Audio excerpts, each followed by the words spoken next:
August, so I thought, while we're waiting for the Premier League and the other leagues to start, why don't we look at the Championship and do a bit of a preview for the season? Because the Championship is a very, very interesting league. Very fun league, actually. Lots of twists, lots of turns. You've recently seen a lot of Championship players as well who have made those moves into big European leagues and done very well in the Premier League. And yeah, it's a very entertaining league, so I thought, why don't we do a massive preview for you guys of the Championship? So maybe if you don't know much about the Championship, you don't really watch it too much, you can learn a little bit about what's going on in the Championship this season.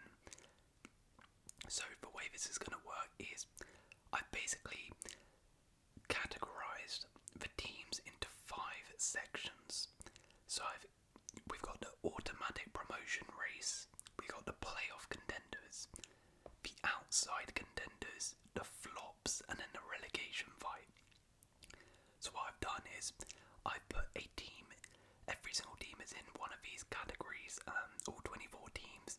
Some of the categories will have more teams than others, but most of them were around 4 or 5 teams in each one. So then I'll talk through why they're in that category, in terms of where they're going to finish this season, roughly what's expected of them, their key players this season, their new signings, all of that stuff will run through. Of course, if you think a team should be in a different category, for example, I put someone in the playoff contenders and you think actually they're nowhere near playoff contenders, let me know in the comments below. But yeah, let's begin. Also, if you do like this format and you want me to do this for all of the big European leagues when they start, then please do let me know in the comments below and I can make that happen. But anyway, let's begin with the automatic promotion race.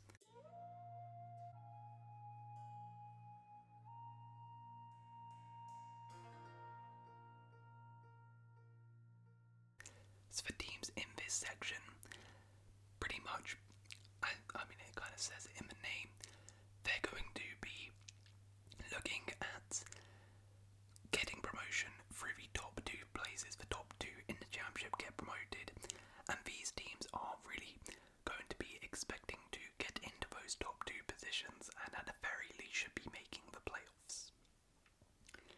So we begin with Leeds United. Having begun last summer with a mood of uncertainty hanging over the club, it's been a positive 12 months at Ellen Road. Off the pitch, the 49ers have professionalised the club as a day-to-day operation. On it, Leeds amassed 90 points in the Championship last season, which would have sufficed for automatic promotion in any of the previous 6 seasons. On this instance, however, they missed out to Leicester and Ipswich before losing the playoff final to Southampton. Strong foundations are in place then, aided by the sale of Archie Gray, for which the 40 million has addressed any issues with finances. Joe Rodon has also returned on a permanent deal, and with Rodon next to fit again centre-back partner Pascal Struijk, Ethan Ampadu in the midfield, Dan James on the wing, Joel Barreau and Jorginho Rota up top. That represents a very reliable core which the boss Daniel Farke can build around this season.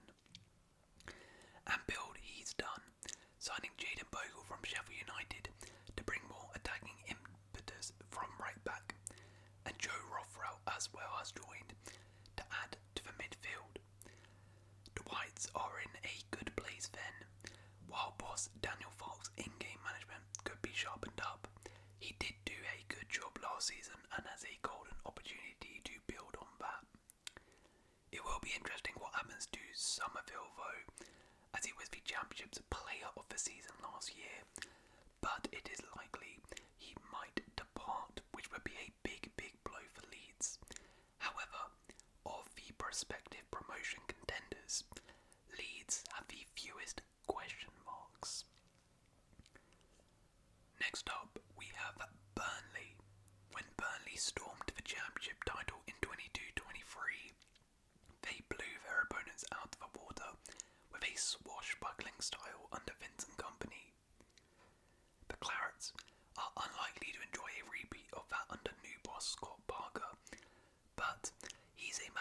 won 2 promotions at this level, previously with newly relegated clubs as well, in Fulham and Bournemouth, but maybe not with the wow factor that company brings.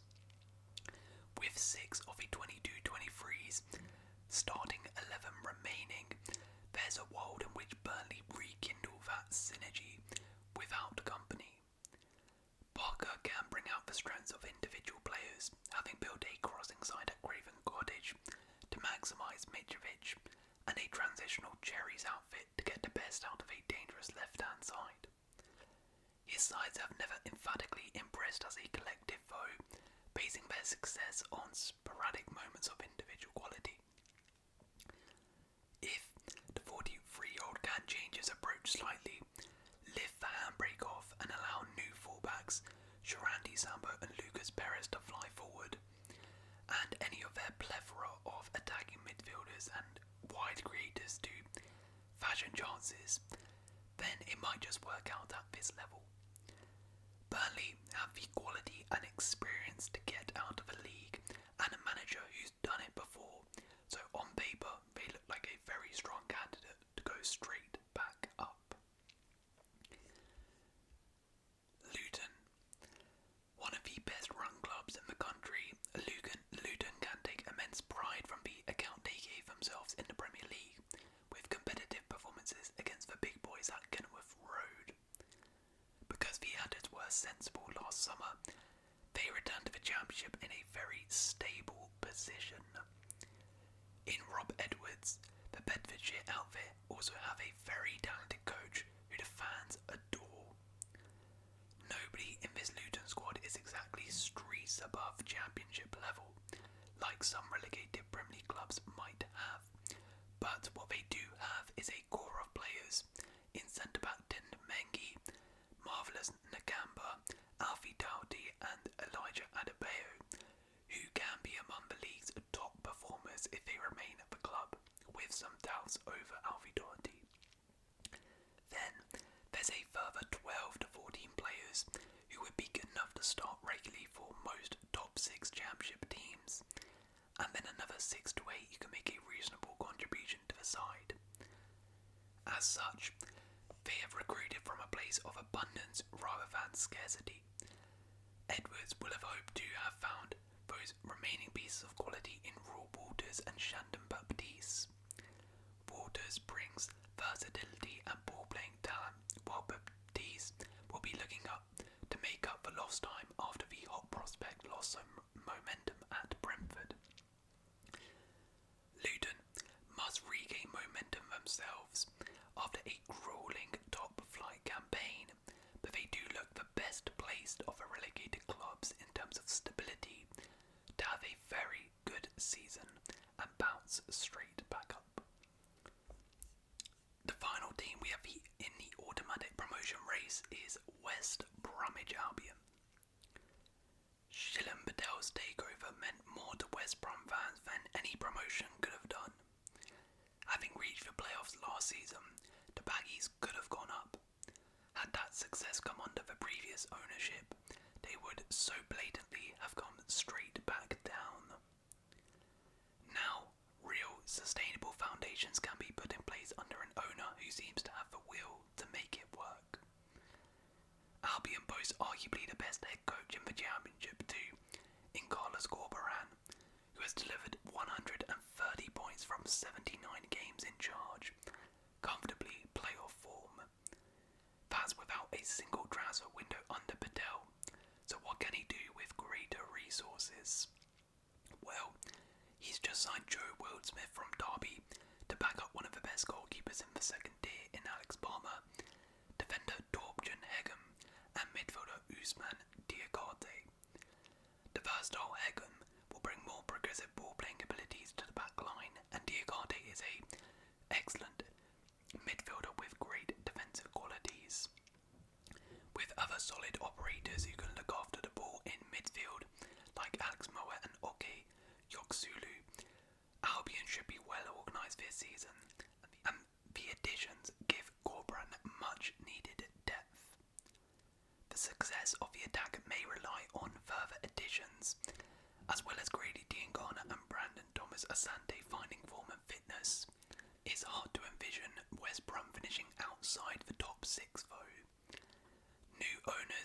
steady squad and arguably the best manager in the Championship, things look pretty rosy at the Hawthorns, and he should be trying to target automatic promotion this season and avoiding the playoffs altogether. Right then, let's move on to the playoff contenders.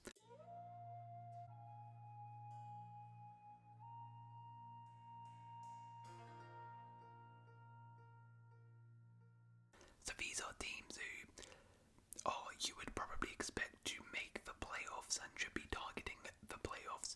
They might be able to get into the automatic promotion spots, but generally they're playoff contenders. First up we have Middlesbrough. Middlesbrough's 8th place finish last season might have looked a disappointment to an outsider after Michael Carrick's side had reached the playoffs the year before, but that wasn't how it felt from within. Borough had to replace the big numbers provided by Ryan Giles, Cameron Archer and Juba Akpom all season. They were hit by injuries, suspensions and international call-ups. Consequently, Carrick could never really pick his best 11, let alone enjoy a settled period with it. With that in mind, the D-siders still managed to finish within 4 points of the playoffs, whilst developing key assets like Ralph Vandenberg, Hayden Hackney and Finn Azaz. In those three, Borough have one of the best progressive defenders, midfield all-rounders and creators at this level, and could be about to see the fruits of their development. Rumours are rife too that Ryan Giles will return at left back to provide some much needed pace and guile.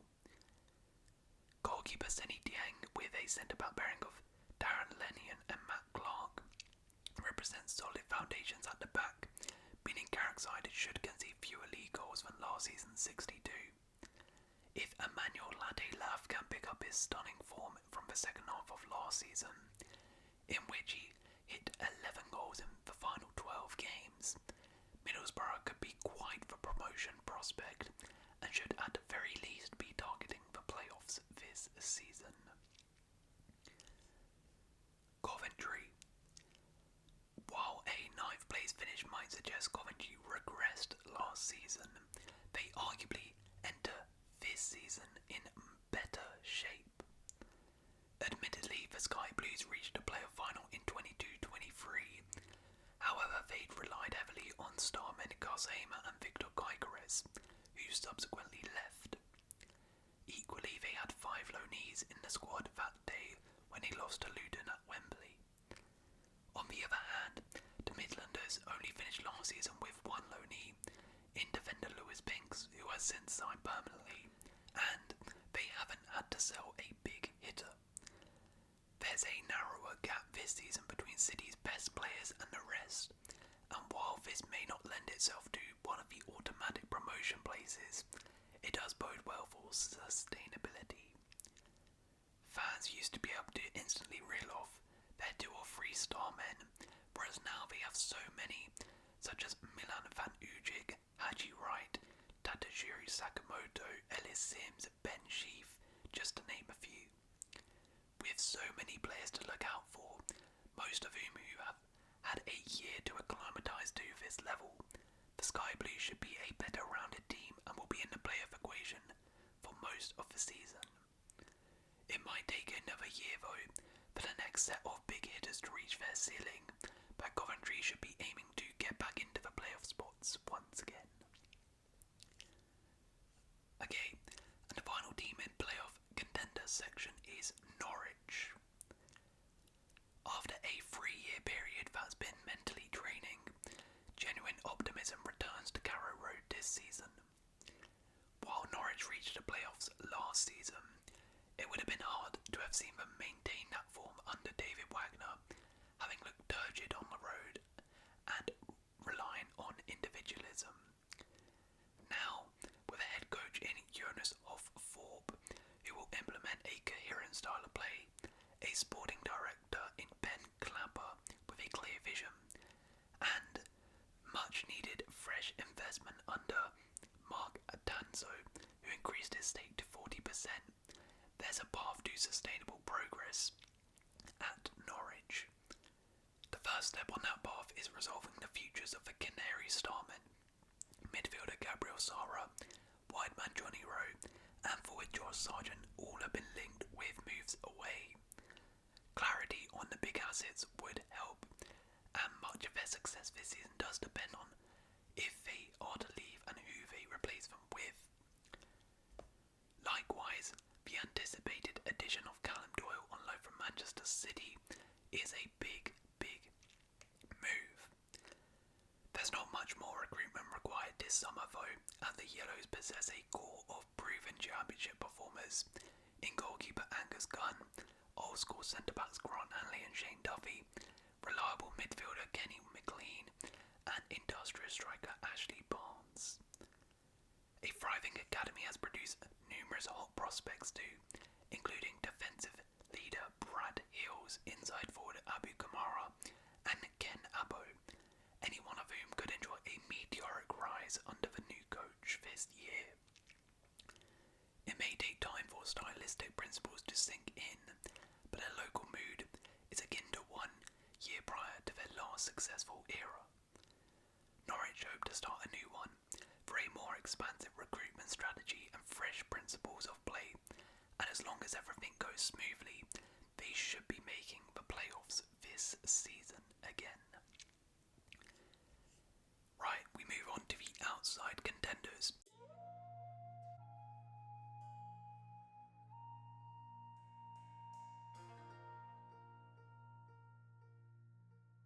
So the outside contenders are teams who you wouldn't necessarily expect to be making the playoffs. Like, if they didn't make the playoffs, it's not a failure of the season. However, there is a chance that they might be able to make the playoffs if things go right. So first up we have Sheffield Wednesday. Of all the 24 teams in the championship, Sheffield Wednesdays carries the greatest range of realistic possibilities. While Delphine Chancery is the owner, it's difficult to trust the house as a structural entity. Wednesday boast, however, in Danny Rowe, arguably the championship's highest potential coach. The German inherited the second tier's worst ever start, and after overseeing 5 defeats in his first 6 games, his side were rock bottom with 6 points from 17 last season.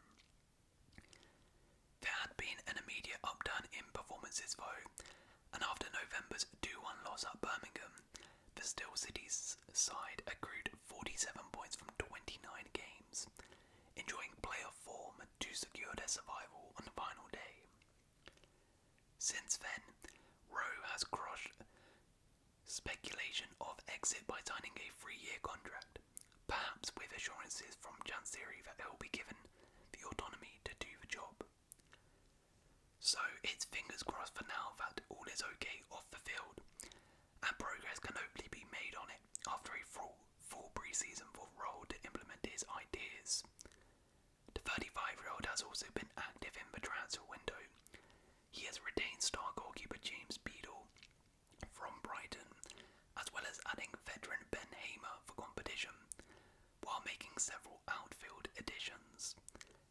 Those signings include a mix of left field recruits like Svante Ingolson and Olaf Kopacki from Hansa Rostock and Arka Gideon, respectively, but also more obvious championship stalwarts like Max Lowe and steady midfielder Nathaniel Chalobah. With firepower remaining somewhat in question, a mid-table finish would be a positive forward step after last year's dogfight. However, Rowe has earned so much belief that, in spite of the club's mismanagement upstairs, it feels as though there's almost no limit to what can be achieved, and I wouldn't be shocked to see them make a playoff push this season. Next up, we have QPR. At the start of Martin Cifuentes' regime, QPR enjoyed great stylistic progress, but progress in terms of points was incremental, with just 13 points in his first 13 games. Defensive mix-ups prompted a rethink, as the Spaniard comprised his stylistic ideals to suit the personnel.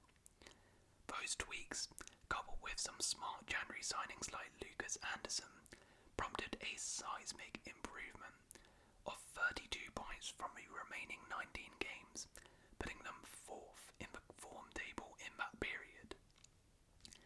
Now, the Hoops are shooting for more than survival, and having a core in Jimmy Dunn, Jake Clark-Salter, Kenneth Barr, Sam Field, plus creators like Elias Scher and Anderson, QPR have a squad good enough to deliver this season. They do need to add pace after Sinclair Armstrong left for Bristol City, but talented Liam Morrison arrives permanently from Bayern Munich to offer another progressive option to the defensive line. Progress this season feels inevitable. Just how much will depend on whether goalkeeper Paul Nardi and striker Zan Seller can solve their troubles at either end of the pitch. But with their form from the back end of last season, this year could be a good one for QPR if they can carry that momentum into the new one. Next is Sunderland. Under the ownership of Kirill Lewis Durfees and the guidance of technical director Christian Spiegman, the Black Cats have adopted Black Kittens, employing a youth-led recruitment policy. This policy has helped them attain and retain the incredible talents of Dan Neil, Joe Bellingham and Chris Rigg. Furthermore, Sunderland also boast recent France under-20 prospects in Pierre Ekwa and Adil Ayouch, both now 22. Sunderland also have two of the best wingers in the championship in Patrick Roberts and Jack Clark, and boast one of the top right backs in Trey Hume. The potential in this squad is through the roof, to the extent that it might only take a few subtle tweaks and shifts for them to go from being bottom half dwellers to one of the greatest second tier sides of all time. One of those tweaks is having a more settled environment under a good coach. After the chaos caused last season by Tony Mowbray's dismissal and Michael Beale's appointment, perhaps new French manager Le Bris can live up to his reputation in France as a respected developer of young talent. Sunderland have a very young squad, with 17 of the 27 first team members in their early 20s. This is the highest potential squad in the league by a country mile. However, doubts remain over whether the squad is maybe too young right now, and also the coach, who is very unproven at this level, and maybe it could be disastrous. If everything clicks though, Sunderland could be a real shock this year, although equally it could all go down in flames. This is definitely one to watch. Next is Bristol City.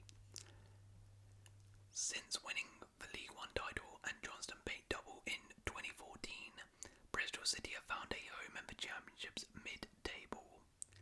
4 and 3 year periods of incremental progress sandwiched a short, mistake-ridden 2-year dip, which saw them fall from 8th under Lee Johnson in 2018 to 17th in 2020 under Nigel Pearson. Pearson never looked likely to do more than keep them up though, so it's now down to Liam Manning to help City make the next step. And whilst they previously wasted money once they got into the top half, they now appear to be investing it very well. Wide forward Yu Hirakawa on loan from Japan looks a intelligent buy. Fali Mayuli also has that trait, with the quick-footed 6'4" centre-forward bringing intelligent hold-up qualities from Rapid Vienna, while Sinclair Armstrong from QPR will provide a counter-attacking threat. With goalkeeper Max O'Leary, centre-back Zach Viner and Rob Dickey, Bristol City have a very strong foundation and solid spine. Manning's men may not quite have the quality required to make a serious dent in the promotion race, but the raw materials are there for an outside push for the playoffs this season. Next up is Stoke. Since relegation from the Premier League in 2018, Stoke have suffocated under the weight of expectation.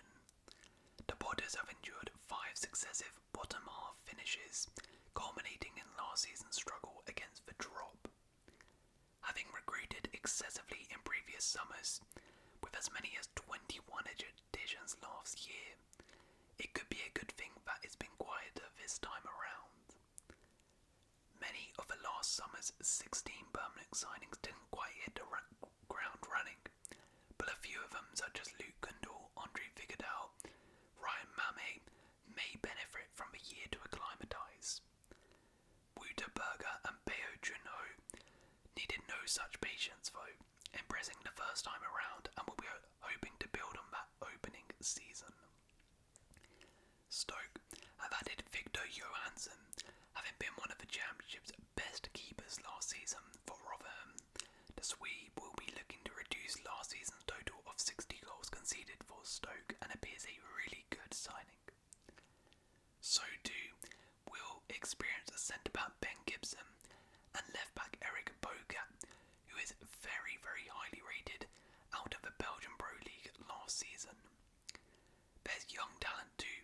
Watch out for 17-year-old midfielder Sol Sidibe, who's already made 8 first-team appearances, including 4 in the league, and has been in the under-18 England squad.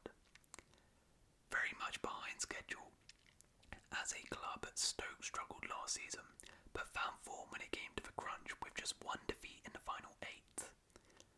Now, boss Steven Schumacher has a chance to get his ideas across in a more extended format, and maybe with the expectations relaxed now. Ironically, this could be the year that they make the push for the playoffs. Okay, and finally we have Cardiff.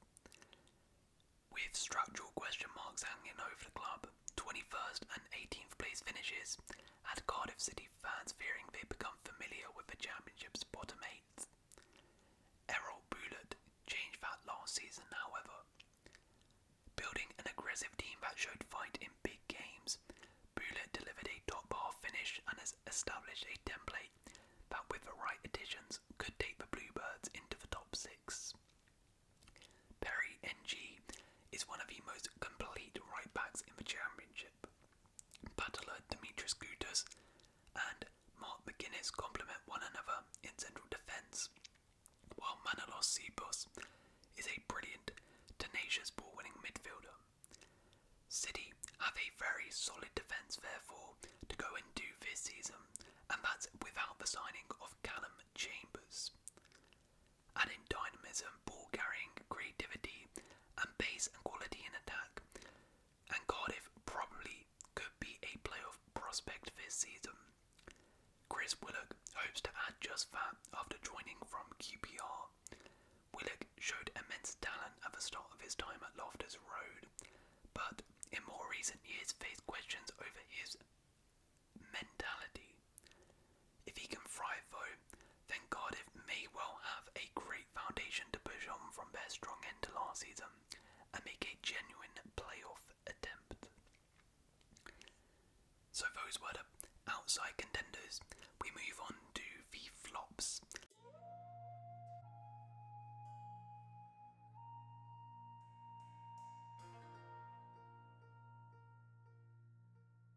So these are the teams who, this season, it's kind of likely, or it's tipped that they might flop and might not have a good season. There's always one in the Championship, one team that just completely tanks. People think they can do a bit better, or they should be doing a bit better than they are, and they completely flop. I'm not saying these guys definitely will, but these are the most likely contenders to do so this Championship season and have a hard time. So first up, we have Sheffield United. With the club relegated from the Premier League last season, Sheffield United appear to be hoping a touch of sentimentality can help them through uncertain times. Boss Chris Wilder retains widespread popularity. However, his stock isn't what it used to be. Tactically speaking, the edge Wilder once had over his competitors is no longer obvious. The overlapping centre-back phenomenon that was once exclusive to the Blaze is now mainstream, so Wilder needs to find another area to succeed, something he's yet to do in his 4 years since his last successful season as a manager. Furthermore, with question marks in goal and in defence, after the team shipped 104 goals last season, it's a tough rebuilding job, and that's not only the only end of a pitch that needs a surgery. It might have been overly optimistic for the club to expect double-figure contributions from either Will Osulu or Ryan Brewster, with the strikers having scored none and 4 league goals for the club in 28 and 50 appearances. Thankfully, Wilder has been able to strengthen up top, with championship-proven target man Kiefer Moore poached from Bournemouth, and possibly left wing-back Harrison Burrows, who are very good additions, although losing Ollie McBurney is a big loss as well. Elsewhere, energetic ball-carrying number 10 Callum O'Hara rekindles his bromance with former Coventry teammate Gus Hamer, and if Hamer stays, then Sheffield's midfield does look a strong point. With Anel Amhodzic and Vinicius Sousa expected to depart along with Jayden Bogle, it's a squad with more areas that don't convince than areas that do, all while Wilder looks to reset the culture. With change required off the field as well as on it, and a manager not quite the proposition he was previously, promotion feels like a long shot, and it seems as if Sheffield could be in for a poor season this year and be out of the promotion picture completely. Hull City. In sacking head coach Liam Rosenior, Hull owner Akron Ilkali made one of the most controversial moves of the championship this summer. The Tigers had made steady progress under Rosenior, who stabilised one of the championship's worst defences to deliver top 10 form with just 6 defeats in 28 games, and the Tigers came agonisingly close to the playoffs. While Rosenior was backed at the time, as had some excellent players at his disposal, he only worked with a proper centre forward for about a third of his reign and still delivered competitive results, getting far more right than wrong. And after the club committed to the former left-back with a 3-year contract in December, the sensible move would have been to trust in him to continue the steady progress. Instead, Ilkali perceived missing out of the playoffs last season as a failure, and a more aggressive, high-tempo style was sought in contrast to Rosenior's patient approach. That pursuit led the club to replacement Tim Walter, who arrives with mixed reviews from his time in German football with Hamburg. At his best, Walter is described as a loyal manager who coaches aggressive front foot football with positive patterns of play. At his worst, he's perceived to be guilty of favouritism and a reluctancy to admit his method is not working, whilst also being limited when it comes to coaching a team's defence. That cause isn't helped by the loss of Hull's best defender Jacob Greaves and fullback Ryan Giles, who looks set to depart. Also leaving is Jaden Philogene, who will take some replacing, having brought the flair to the attack last season.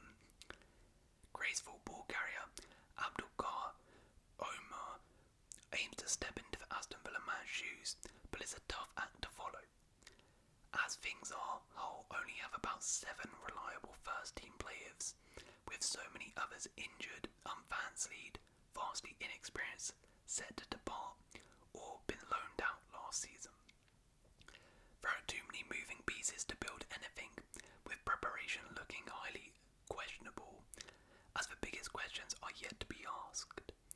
Ilkali will have the money to add quality, with around 30 million received in sales, but he made a decision sacking Rosenior, which he may live to regret. Next up is Watford. Watford fans, we imagine, must be sick of hearing about managerial turbulence at their club almost every single year. It's a theme at Vicarage Road that predictably continued last season, as rookie Dom Cleverley became the 14th different boss to start a season in the last 14 seasons. The Hornets had hinted at some stability under Valeri Ismail with improved performances, however levels dipped after at Christmas with just 2 wins in 14 prior to the inevitable sagging. Cleverly showed some promise after picking up the piece. He oversaw just 2 defeats in 9. Nevertheless, much of the subsequent discourse has been less about him as a manager and more concern over the state of the squad. Star midfielder Ismail Kone has left for Marseille, while fellow starmen Wesley Hu and Yasser Asprilla are also expected to depart, leaving Cleverly with a sizable rebuilding job.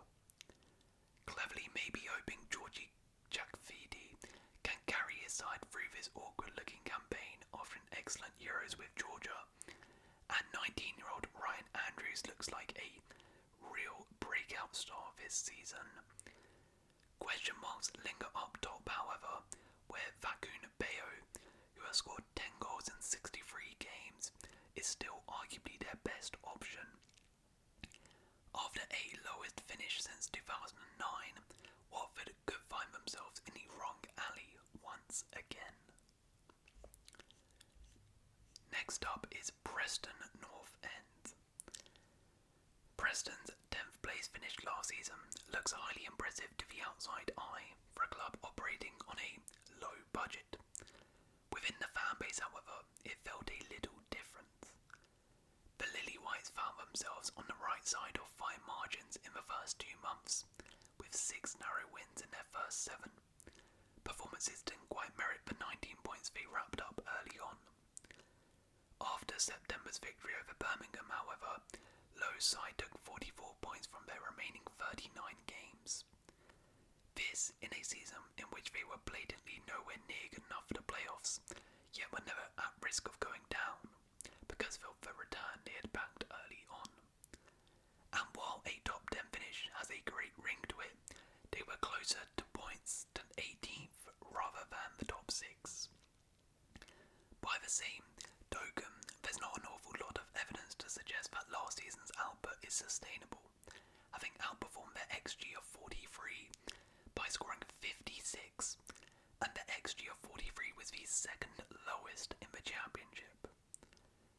Preston are starting from a lower base point than last season's table might imply, so a drop-off is probable.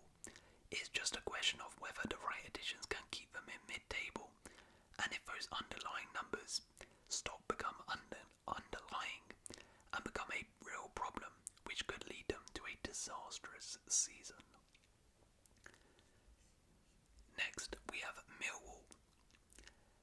Millwall turned to club legend Neil Harris in their hour of need last season, and he delivered. The Lions had a unspectacular start under Gary Rowett before amicably changing direction in October. Joe Edwards, his replacement, however, oversaw just 4 wins in 18, leaving them languishing just above the bottom 3. Edwards has earned an elite coaching reputation, but his ideas looked incompatible with the core principles of Millwall: direct, high-intensity football with a willingness to fight. By contrast, Harris likely wouldn't have got a championship job anywhere else at that stage of his career. For that reason, the 47-year-old returned to deliver a whopping 8 wins in their final 13 games, steering the Londoners to a comfortable 13th place finish. So, can he be more than a firefighter at this level? Harris would argue yes, having delivered an 8th place finish in 17-18. This is, however, with target man Steve Morrison back then, who was the perfect player for Millwall. And there aren't many similar modern-day strikers about. While Harris may be capable of delivering sustainable results without a centre-forward of that ilk, it's not something he's consistently proven. Poacher Macaulay Langstaff will have to finish from a lower volume of chances than he enjoyed in League 2 last season, in a more expansive possession-based Notts County side, and on paper he doesn't really appear to fit the system under Neil Harris. At the other end at least, fan favourite Javed Tandanga returns to provide stability in the defence, and Harris has delivered comfortable survival, but his sides have tended to thrive in the high stake points of a season more than pre-Christmas. Improving on last season's flattering 13th place finish season was nothing more than a bounce. Millwall could be in for a troubling time. And finally, we have Swansea. After 2 seasons of possession-heavy football under Russell Martin, Swansea's move for the more pragmatic Michael Duff didn't go as hoped. So in January it was back to the familiar face of Luke Williams. Having assisted the Southampton boss for much of his spell at Swansea, Williams should have the time therefore to get the best out of some of the players such as deep-lying playmaker Matt Grimes, roaming centre-back Harry Darling, and nimble creator Ollie Cooper, all of whom suit his style down to the ground. The squad remains a trifle thin, however, as some supporters question the board. Swansea possess just 19 senior players, of which Ben Cabango, Christian Pedersen and Jay Fulton aren't natural stylistic fits, and it's touch and go as to whether a further 4 or 5 from the group will be at the standard required. As such, Swansea might have to rely on their youth for depth, which could cause some issues this season. Swansea and Williams will be a great fit in the long run, but this looks every inch a developmental campaign, and to be honest, I didn't really know where to put them, as I don't really see them making any sort of push for the playoffs, but equally I doubt they will be in a relegation battle. However, with their lack of depth and reliance on youngsters, if I had to pick one, I would say they're more likely to flop than thrive this season. Okay, and the final category is relegation contenders.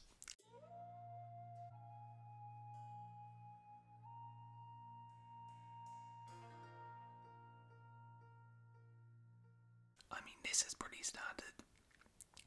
These are the teams which are expected to be in amongst the relegation battle, along with potentially some of those flops I mentioned as well, but these guys are most likely going to be down there. So we begin with Blackburn Rovers. Blackburn's entire transfer window could be determined by events that happen 10 days before it closes. If their owners, the Venkies, lose their court case, the budget will be slashed. Top goal scorer Sammy Smostik will be sold if he hasn't already, while head coach John O'Eust must rely on the youth academy for any sort of depth.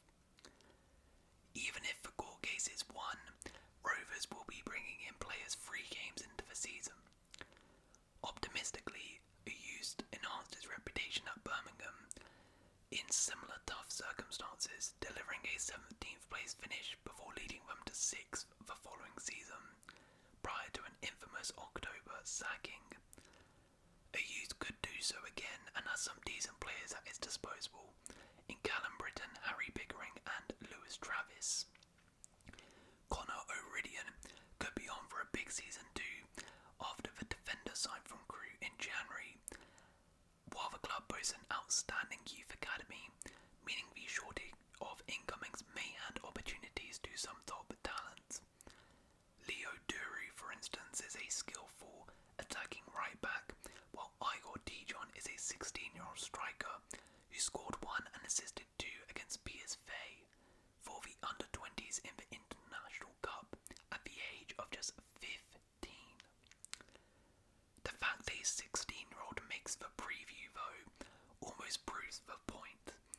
Rovers will either place undue strain on players who just aren't ready for championship football, or they'll be hurrying in to bring in half their squad at the 11th hour. In either case, fans will protest against the Venkies over the lack of reliable transparency. There's already a palpable sense that locals feel more strongly about off-field matters than on the field, so with all this turmoil, Blackburn looks set for a rough battle to stay in the division. Plymouth Argyle. Argyle's summer managerial vacancy was crying out for a safe pair of hands after they survived the final day of last season. They had achieved great progress under Ryan Lowe, then Stephen Schumacher, but he left for Stoke in December with the team sitting comfortably in 16th, and the club made a wrong turn. The Ian Foster appointment backfired, with the coach overseeing just 3 wins in 8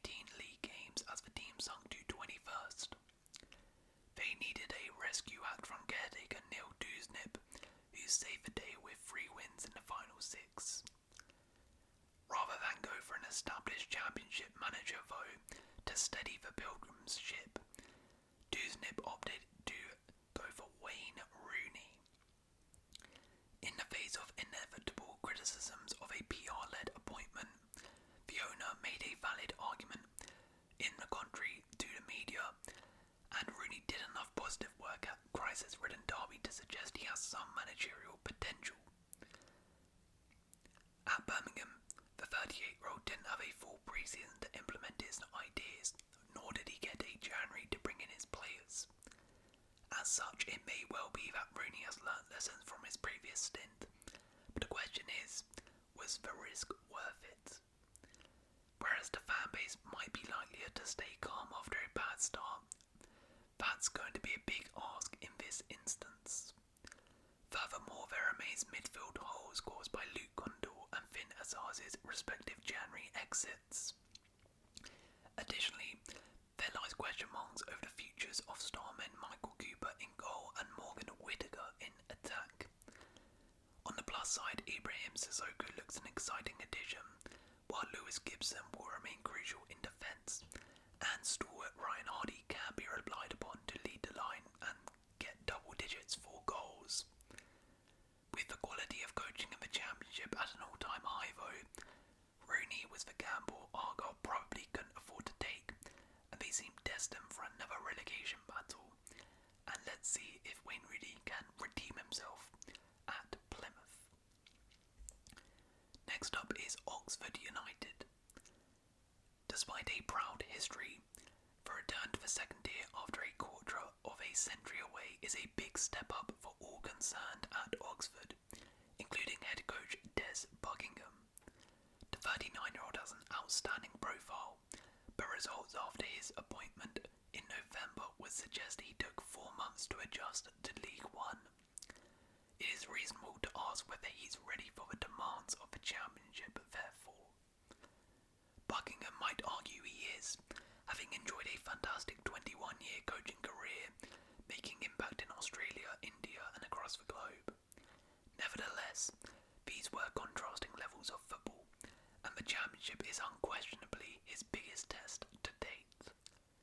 He'll have to pass that test without Josh Murphy, who's left for Portsmouth after playing a crucial role in promotion, earning man of the match in the playoff final. Business has been savvy though, with seasoned goalkeeper Matt Ingram, right back Peter Chiozzi, midfield battler Will Folkes, and Louis Sibley, all offering much needed Championship experience. Despite this, it's expected this season will be a tough one for Oxford, as overall they really lack the know-how at this level and will very likely find it a tough challenge to stay in this division. Next, we have Derby County. Outsiders could be forgiven for thinking Derby expect more than survival this season following promotion from League One last year. The Rams are familiar with the Championship, often trying to get out of the league rather than stay in it. So while Derby are one of the biggest clubs in the league, they are not really that squad-wise. Over the previous 2 seasons, they felt the need to sign players who had got into Championship squads before, but for different reasons, struggled to either start regularly or perform at that level in recent years. This strategy has unquestionably helped Derby to be competitive in League One and take 2 years to win promotion, rather than 3 or 4. Conversely, that same strategy also makes Championship survival harder than it would have been, taking the longer term approach. 9 from the aforementioned category remain. As such, Derby will rely heavily on new signings Ben Osborne, Caden Jackson and Jerry Yates, who scored 14 goals at this level before with Blackpool. A dogfight feels highly likely though, and Derby will most probably be there or thereabouts when it comes to the relegation battle. Okay, and finally the last club we have is Portsmouth. After an eventful 12 years away, Portsmouth are back in the top 2 divisions of English football. It's been some journey for them. Likewise, head coach John Messina, who was still on the books as a player at Oxford just 18 months ago, before inspiring Bombay to the League One title in his first season as a boss. While some perceive Mousinho's inexperience as a weakness, he's overcome any disadvantages through a desire to learn and outstanding leadership. The 38-year-old now faces the biggest task yet at a demanding level that will test his tactical acumen to the max. But what his side does possess is bounce-back ability. Last season's impeccable consistency was interrupted by the very occasional horror show, with 4-0 and 3-0 defeats at home to Blackpool and Leyton Orient. Yet the team responded both times with an ugly away win to get back on track straight away. They will have more of those low points in the second tier, so the ability to nip them in the bud quickly will be key to assembling a steady flow of points that keeps them out of trouble. Helping them to do just that will be a dependable core comprising of strong shot stopper Will Norris, right back Zach Swanson, centre back Connor Shawgazy, midfield controller Marlon Pack, and the focal point Colby Bishop. They do have outstanding cultural foundations under an exciting young manager, however safety will be priority. So there we go, that is your preview for the championship season. I'll probably be doing my championship predictions in another video, but I hope you guys did enjoy this video. If you have enjoyed, please leave a like, consider subscribing,